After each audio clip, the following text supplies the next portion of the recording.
yang menggunakan hak pilih itu mesti harus sama dengan surat suara yang digunakan, mesti juga sama dengan suara sah dan tidak sah. Itu lagi-lagi soal administratif. Tapi sekali lagi, angka-angka soal perolehan suara setiap pasangan calon itu dia tidak ada yang berubah. Nah, di titik ini sesungguhnya sering sekali publik itu mencurigai ketika ada selisih angka antara pemilih yang menggunakan hak pilih dengan suara sah dan tidak sah karena keliru dicatat, itu sebagai kecurangan. Nah, ini yang kita mau hindari sekali lagi karena ini pilkada, dinamikanya tentu tinggi, maka menghindari dugaan-dugaan kecurigaan-kecurigaan itu. Untuk KPPS itu menerima suap dan karena itu kami berharap benar kerja-kerja yang dilakukan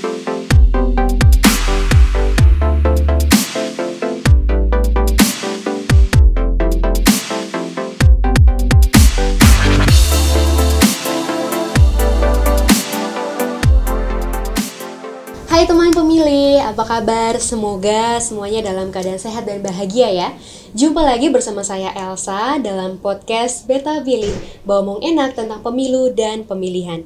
Hari ini kita akan membahas satu tema yang menarik dan bersama-sama dengan kita telah hadir narasumber kita yang luar biasa. Beliau adalah anggota KPU Provinsi Nusa Tenggara Timur. Mari kita sambut bersama Bapak Baharudin Hamzah. Halo Bapak. Halo Mbak Elsa, selamat pagi teman pemilih. Selamat pagi. Sehat Bapak? Alhamdulillah sehat walafiat. Sehat ya.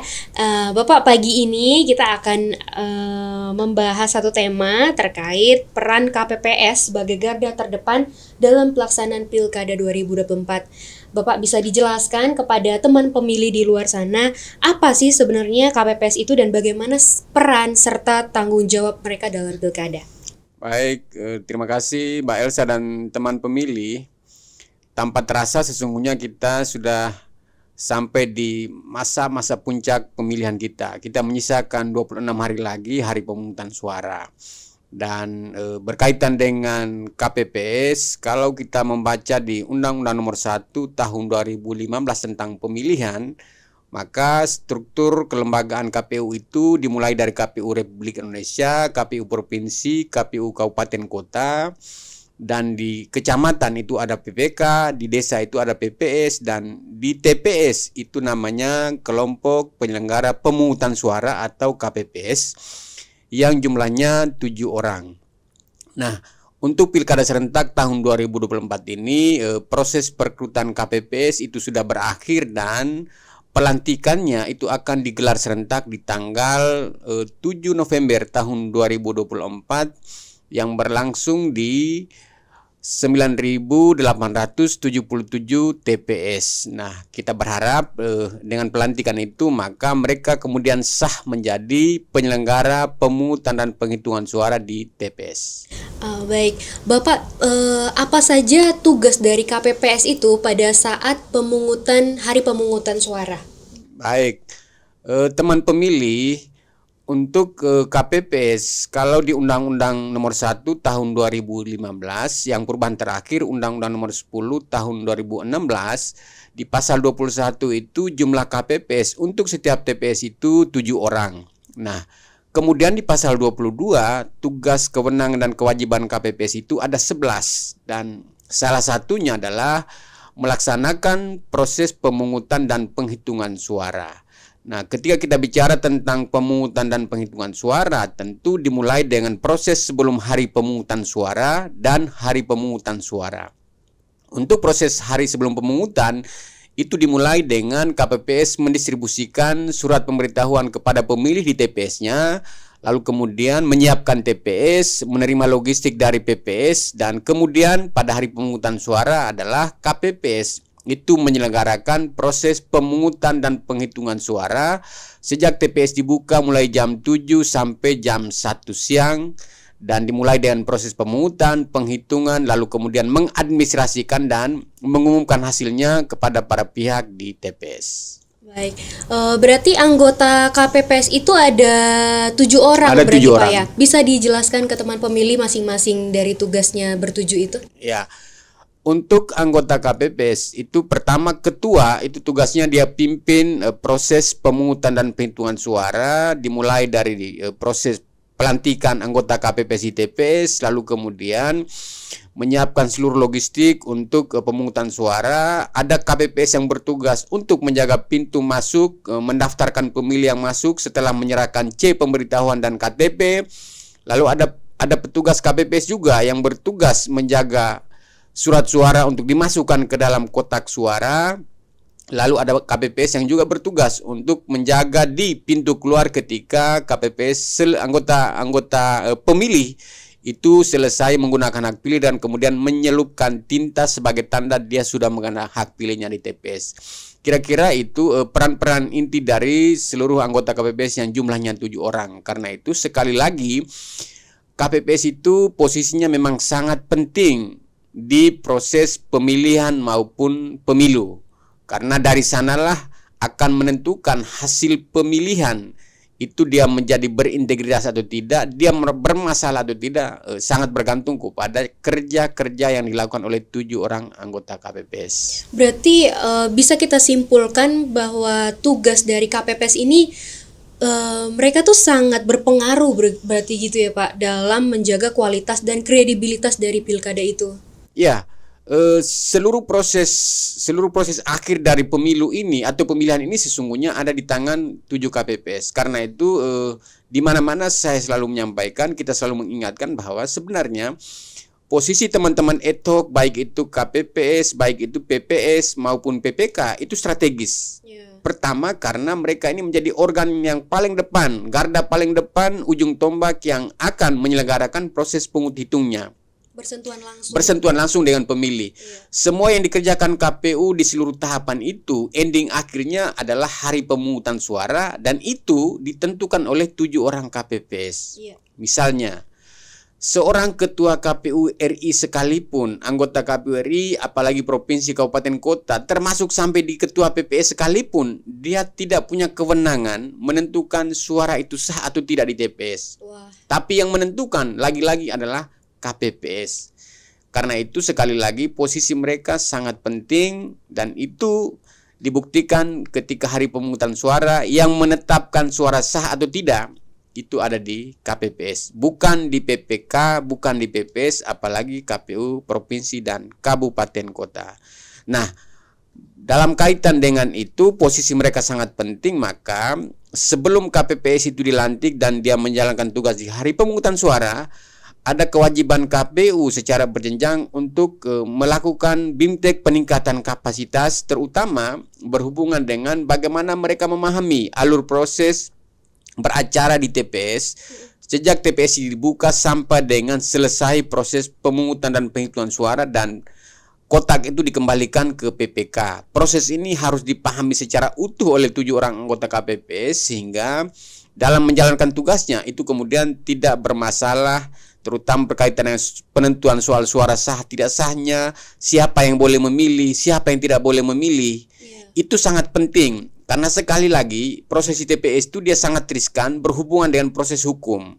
Misalnya pemilih yang tidak berhak untuk menggunakan hak pilih di TPS kemudian dilayani oleh KPPS itu bisa berkonsekuensi terhadap misalnya pemungutan suara ulang. Nah, kalau proses pemungutan suara ulang itu terjadi, maka dia berkonsekuensi banyak di TPS itu. Karena ini adalah pilkada, tentu dinamika, tekanan lahir batin itu dialami oleh KPPS. Kita berharap supaya dengan menginstal mereka punya pengetahuan melalui BIMTEK, maka di hari pemungutan suara, itu proses pemungutan, penghitungan, seluruh proses itu berjalan dengan baik tanpa ada masalah. Baik, Bapak tadi sempat disinggung terkait BIMTEK gitu ya. Dari KPU provinsi sendiri, bagaimana proses pelaksanaan BIMTEK itu bisa dijelaskan, Pak? Ya, karena KPU ini kelembagaannya bersifat hierarki, maka secara berjenjang KPU itu sudah menggelar TOT BIMTEK untuk KPPS bagi KPU provinsi di tanggal 22 sampai 24 kemarin di Jakarta. Ikutan dari itu adalah secara berjenjang KPU provinsi kemudian membimtek KPU kabupaten kota yang sudah juga dilakukan. Untuk tingkat KPU provinsi NTT kita sudah lakukan di tanggal 25 sampai 27 kemarin. Nah, sesuai jadwal memang mulai hari ini dan seterusnya itu KPU kabupaten kota itu sudah harus mulai membimtek PPK dan PPS untuk seterusnya PPK, PPS, dan KPU Kabupaten Kota itu menjadi fasilitator untuk mulai membimtek KPPS sejak hari pelantikan di tanggal 7 sampai 10 November. Karena itu kita berharap benar agar pengetahuan-pengetahuan teknis yang sudah diperoleh secara berjenjang oleh KPU Kabupaten Kota itu ditransfer secara utuh kepada PPK PPS dan kemudian diteruskan juga kepada KPPS di TPS. Berarti sekarang tahapan yang sedang berjalan ini dari kabupaten kota sedang berproses untuk BIMTEK di tingkat PPK PPS gitu ya Pak? Ya benar, jadi sekarang ini mulai hari ini sesuai dengan jadwal teman-teman di KPU Kabupaten Kota itu menyelenggarakan BIMTEK untuk PPK dan PPS dengan metode yang sama, pengetahuan yang sama, mulai dari proses pemungutan dan penghitungan suara, pengelolaan logistik di TPS, pemilih-pemilih yang berhak memilih dan berhak tidak boleh dipilih, pemilih-pemilih yang dia mesti menggunakan fasilitas pindah memilih dan lain-lain, pemilih yang menggunakan KTP, itu adalah bagian dari proses BIMTEK yang diajarkan langsung kepada KPPS karena hal itu sudah pasti akan terjadi di TPS. Nah, terhadap pemilih yang menggunakan hak pilih di TPS, kalau kita refleksi dari pemilu 2024 kemarin, pemungutan suara ulang di 57 TPS di NTT itu sebenarnya bersumber dari soal KPPS itu tidak teliti dan cermat soal melayani pemilih yang semestinya tidak berhak untuk mengikuti pemilihan di TPS. Karena itu poin-poin itu menjadi bagian yang terus kita tekankan kepada teman-teman di KPU Kabupaten Kota agar informasi yang sama, tekanan yang sama itu juga disampaikan kepada PPK PPS agar soal yang kemungkinan terjadi di TPS berkaitan dengan pemilih yang tidak berhak itu mesti harus dihindari benar karena berkonsekuensi terhadap proses pemungutan suara yang diulang di TPS. Nah, karena proses pemungutan suara itu dia bisa berulang di TPS, maka ini juga dia berkonsekuensi terhadap misalnya situasi Kamtipmas di TPS, tekanan yang dihadapi oleh teman-teman penyelenggara level bawah karena sekali lagi begitu ada PSU maka tadi yang sudah menang bisa saja dia kalah dan ini dia bawaannya kemana-mana sehingga kita berharap proses itu tidak terjadi. Nah, kata kuncinya adalah KPPS itu dibimtek secara utuh, pemahaman mereka juga sangat komplit tentang proses beracara di TPS, termasuk mengadministrasikan pemilih di model C itu juga harus benar. Lalu yang paling terpenting tadi adalah soal pemilih. Taruhlah misalnya seperti ini Mbak Elsa, pemilih di TPS itu kan ada 3 kategori. Pertama, pemilih yang terdaftar di dalam DPT di TPS-nya. Yang kedua adalah pemilih yang karena keadaan tertentu maka dia pindah memilih di hari pemungutan suara. Dan yang ketiga adalah pemilih yang tidak terdaftar di DPT maupun DPTB dan dia punya KTP elektronik dan dia bisa memilih di TPS. Nah, problem yang sering kita alami dari pemilu ke pemilu adalah pengetahuan teman-teman KPP soal KTP elektronik ini. Dalam pandangan mereka, KTP elektronik itu dia boleh memilih di mana saja.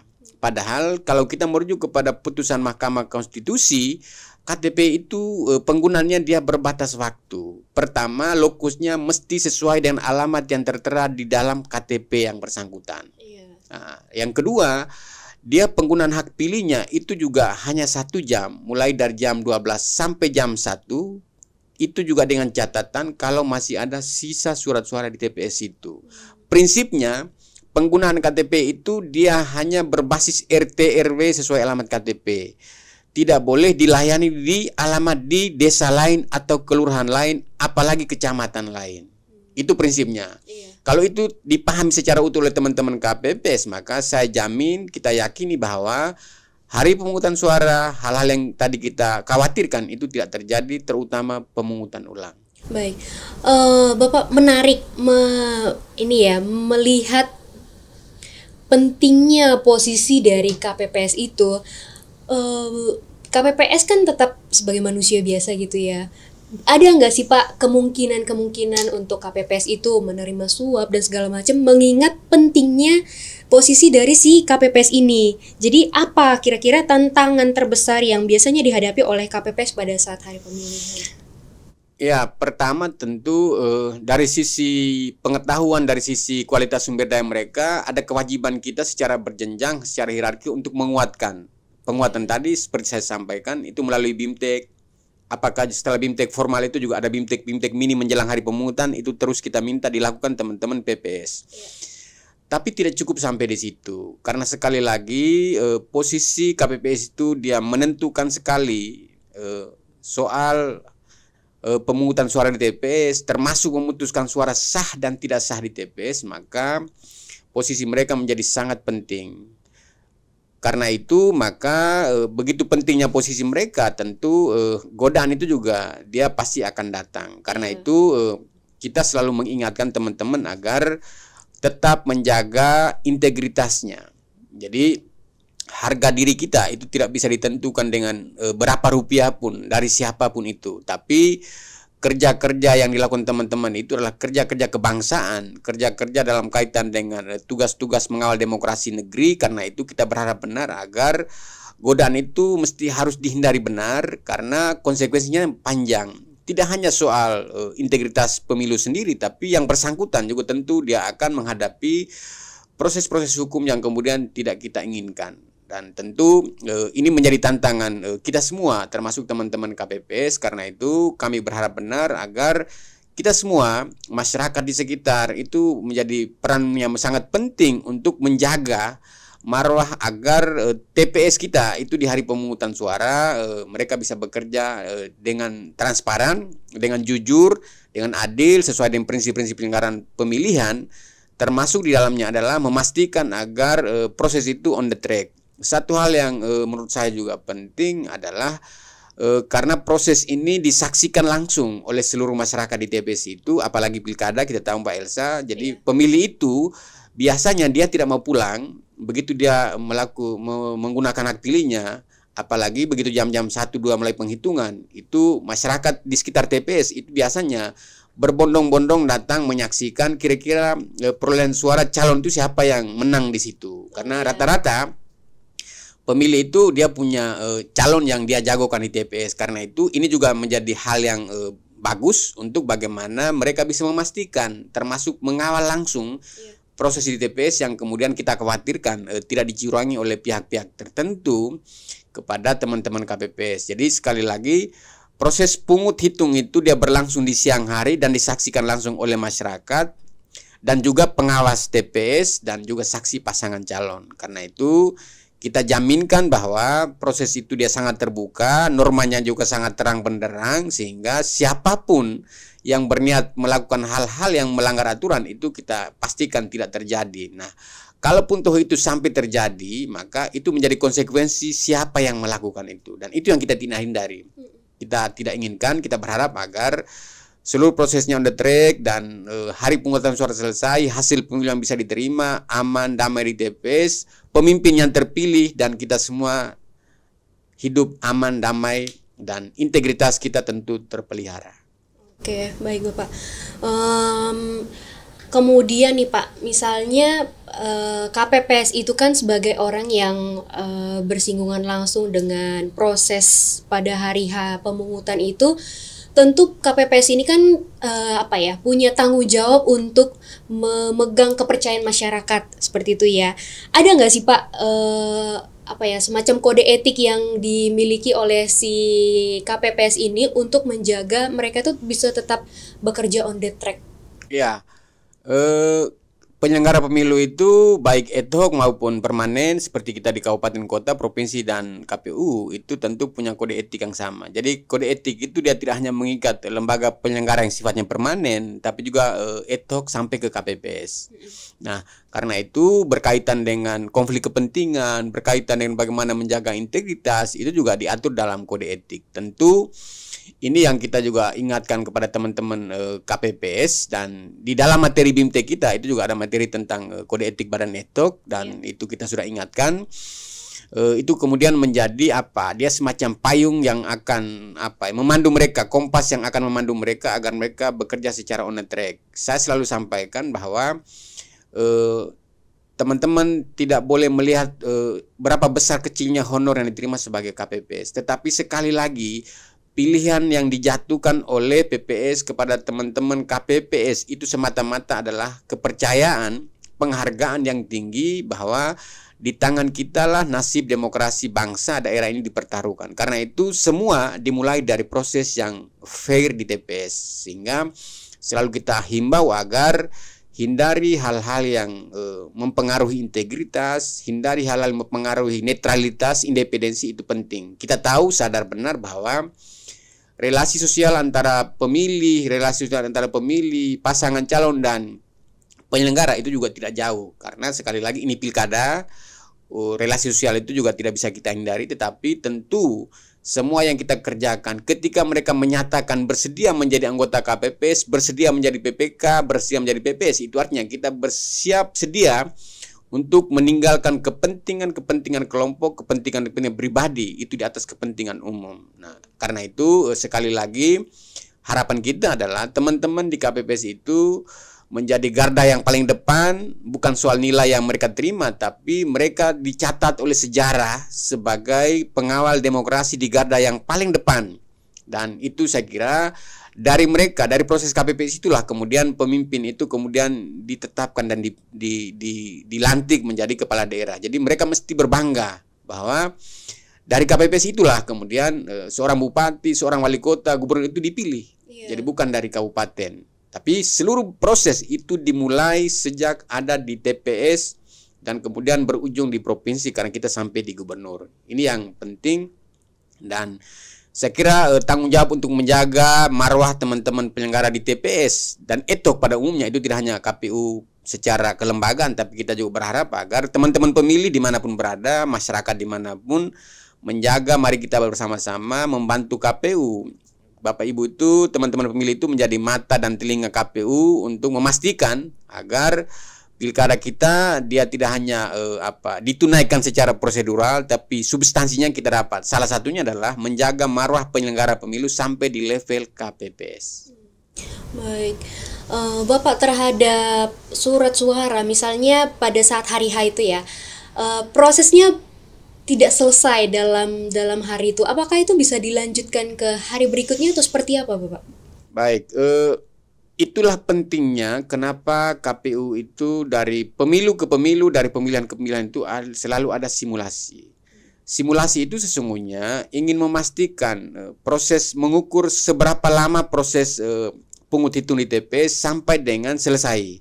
Nah, untuk pemilihan serentak tahun 2024, KPU Republik Indonesia itu bulan kemarin itu menggelar simulasi TPS real di Depok. Dan itu melibatkan KPU Provinsi.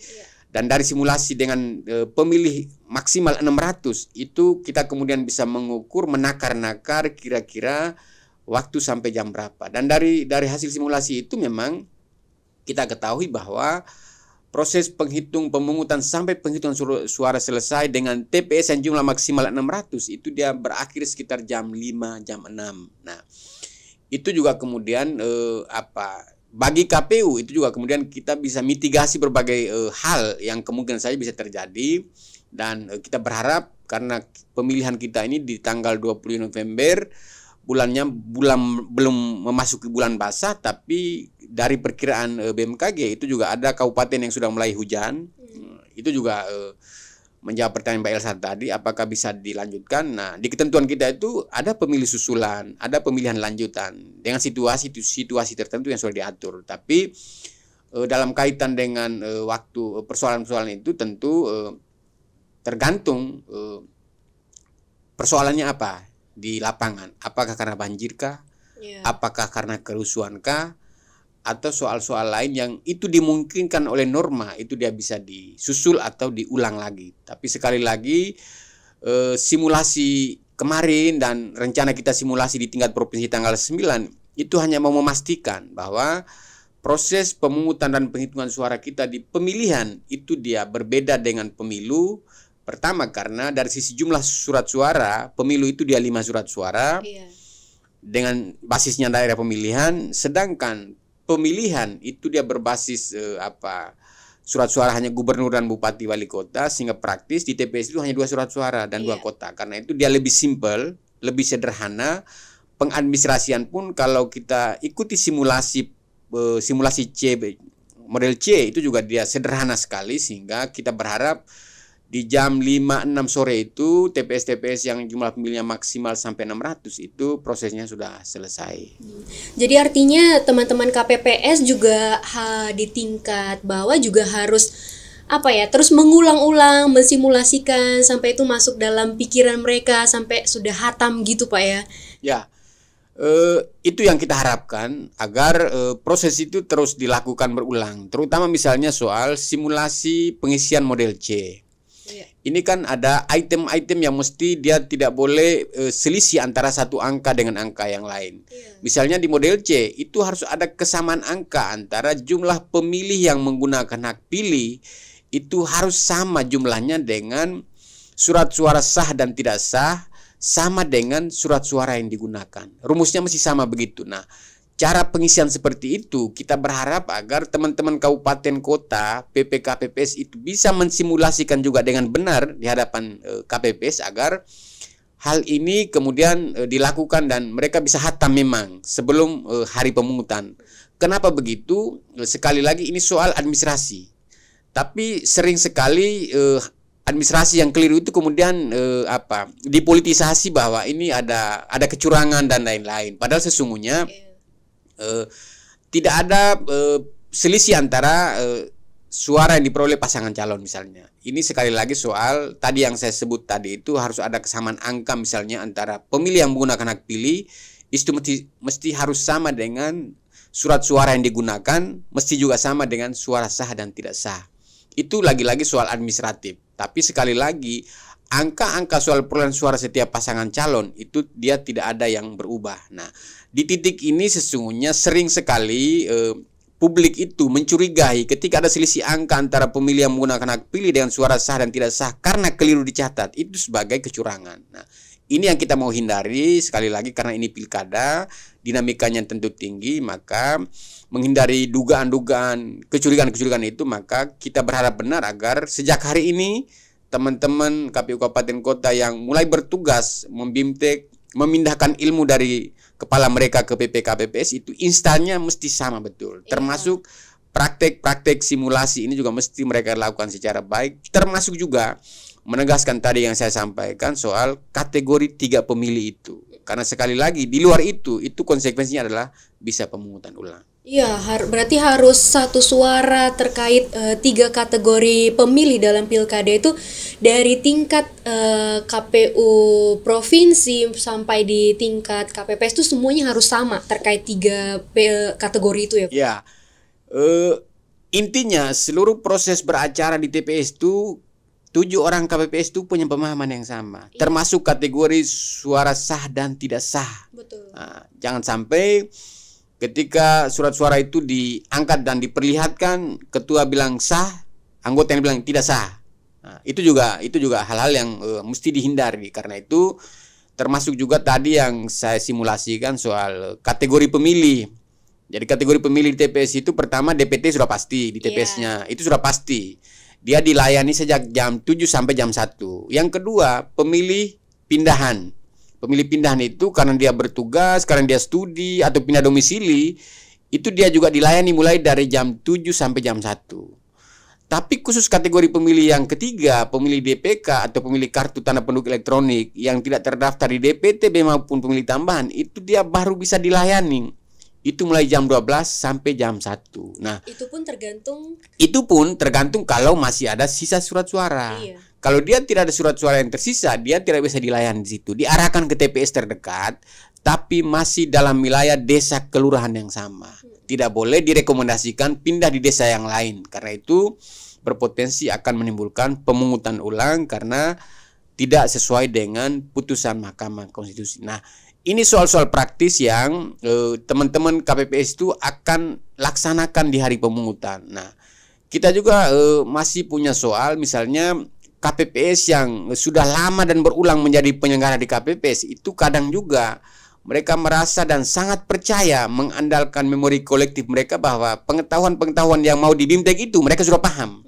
Nah, padahal sesungguhnya norma itu sudah berubah banyak sekali dan mesti harus mereka dibimtek ulang. Nah, ini juga menjadi tantangan bagi teman-teman di KPU Kabupaten Kota bagaimana membimtek PPS, PPK termasuk KPPS. Apalagi misalnya soal dari sisi umur. Dari sisi umur KPPS mungkin dia jauh lebih tua, lalu juga dari sisi pengalaman mungkin dia sudah sangat lama menjadi KPPS di tempatnya.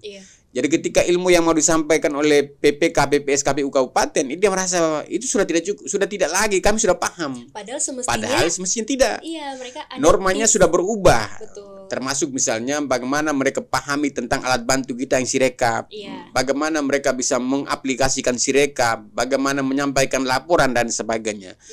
Ini juga hal penting yang mesti dipahami. Termasuk satu hal yang dia berkonsekuensi pidana adalah mengumumkan hasil pemilihan di dalam wilayahnya. Nah, itu tugas PPS yang mesti dilakukan ketika proses penghitung sudah selesai, ketika administrasinya sudah diselesaikan dan para pihak sudah menerima hasil itu. Salah satu bagian adalah mengumumkan hasil.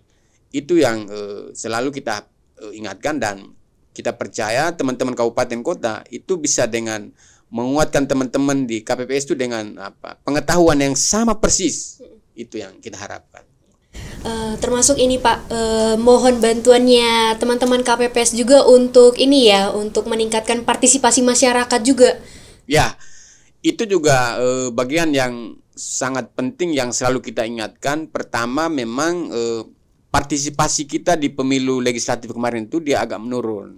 Jadi dia menurun dari pemilu sebelumnya yang angkanya sudah 80, kemudian dia turun ke 72. Nah, ini juga menjadi tantangan kita.